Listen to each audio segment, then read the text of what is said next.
Teaching, teaching it's meaning, that is शिक्षण क्या है, इसका अर्थ क्या है। तो शिक्षण शब्द अंग्रेजी भाषा के टीचिंग शब्द से मिलकर बना है, जिसका तात्पर्य सीखने से है, क्योंकि टीचिंग का मेन मकसद वही होता है कि that the children learn. The activities of educating और instructing is teaching which is meant for learning. Already I have spoken to you that the main purpose of teaching is that the student learn, the children can learn. Then teaching is a tripolar process. Teaching क्या है, एक त्रियागामी, त्रियागामी मतलब tripolar process. How can it is the tripolar process? One is the teacher who is teaching, second is the student who are learning, and third one is the most important, that is the content material, that is material, जो आपका क्या है, content है, जिसके बाद जो teacher ने जो है बच्चों को देना है। तो in this way it is tripolar process. तो इसमें क्या है आपका, जिसमें शिक्षक और छात्र पाठ्यक्रम के माध्यम से अपने स्वरूप को प्राप्त करते हैं। When a person imparts information or skills to another, it is common to describe the action as teaching. Imparting may mean to share experiences or communicating information, for instance, lecture. Teaching is regarded as both an art and science. अब आप कह रहे होंगे कि अध्यापन कार्य एक कला और एक विज्ञान है, क्यों या कैसे?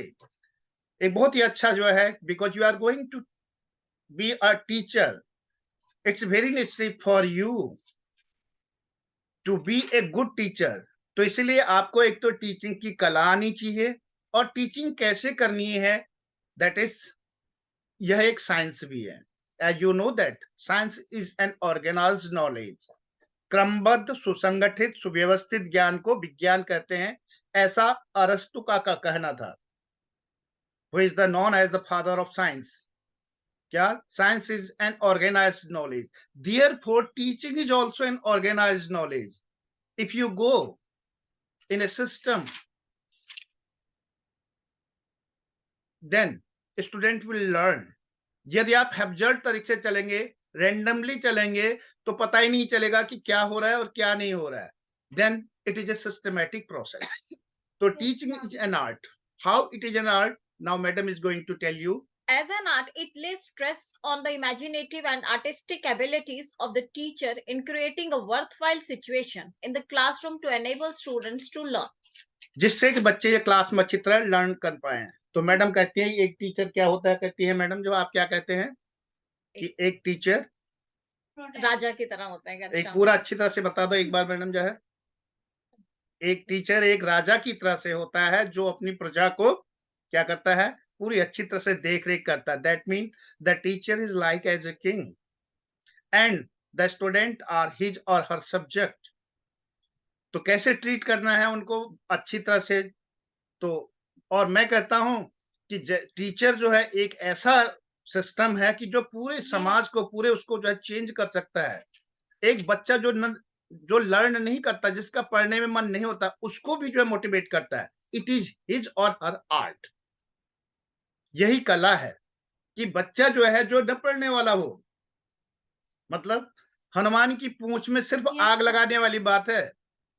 तो अगर आपने बच्चे को केवल मोटिवेट कर दिया कि ही और सी लर्न, कि ही और सी लर्न, तो इससे क्या होगा, बच्चा फिर वो आपके पीछे फिर खुद ही पूछेगा कि मैम ये बता दो, ये क्या है, सर ये क्या है, ये कैसे होगा।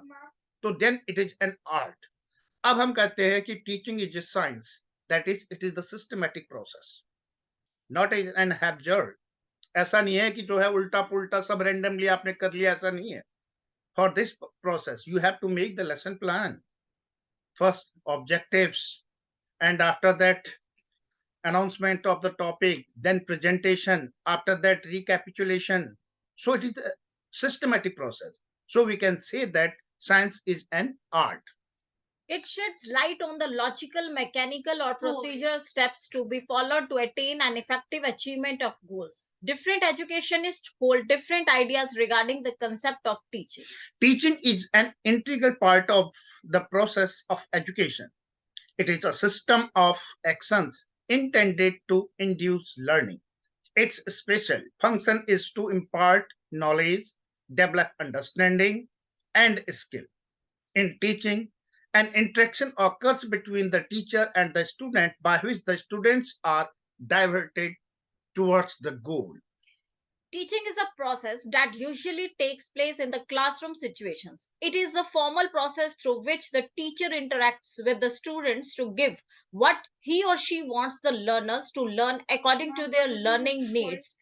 By teaching, maybe अगर हम जो है ये हमारा एक बनाया हुआ है कि छोटा सा अगर जैसे क्या कहते हैं एक्रोनिम्स, ठीक है, टीचिंग को अगर हम करें एक एक करके तो T stand for transferring the knowledge, knowledge का ट्रांसफर, किसका, ज्ञान का स्थानांतरण।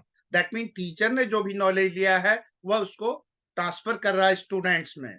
Second is E stand for enlightening with the present living conditions. अभी प्रेजेंट लिविंग कंडीशन, उस पर एनलाइट करना।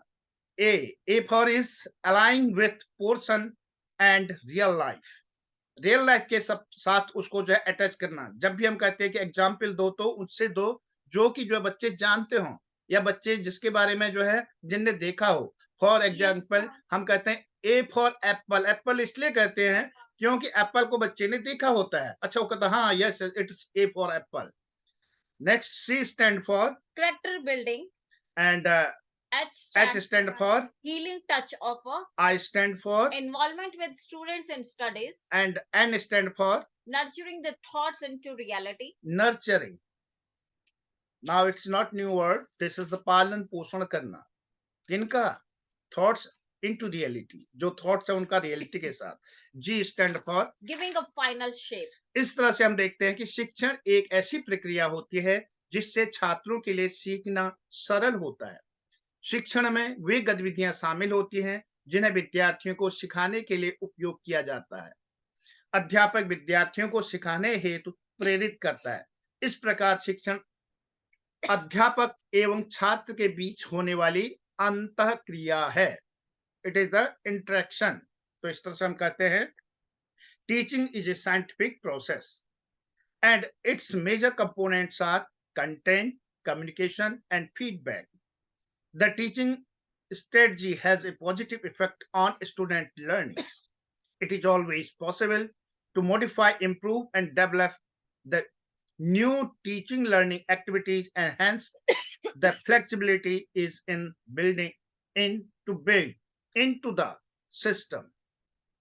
The terminal behavior of learner is in terms of learning structure can be established by appropriate teaching environment. तो Davis और जो Glazer है 1962, Davis and Glazer has pointed out the sum of the points. These are as step 1, Planning. Planning of teaching, which includes content analysis, identification, and writing of objects. step 2, organization of teaching, which indicates the teaching strategies for achieving the objective of teaching. Step 3, identification of suitable teaching learning strategies for effective communication of content. Step 4, managing teaching learning, how we have to manage teaching learning. Then Davis and Glazer has given 4 steps in teaching learning process, whereby the focus on the assessment of learning objective in term of student performance. अब ये जरूरी नहीं कि हमने कितना किया क्या किया, इसके लिए असेसमेंट जरूरी है, आकलन करना। इन असेसमेंट हमारे पास बाद में लास्ट में आएगा। तो assessment mean that mean test हो गया, एग्जामिनेशन हो गए, इवेल्युएशन हो गया, these all include in assessment. तो इन दिस वे हम देखते हैं कि Robertson 1987 indicated that teaching is a generic term which denotes action undertaken with the intention of bringing about learning in another. In this way, ये आपका थोड़ा सा एक ब्रीफ था कि टीचिंग क्या है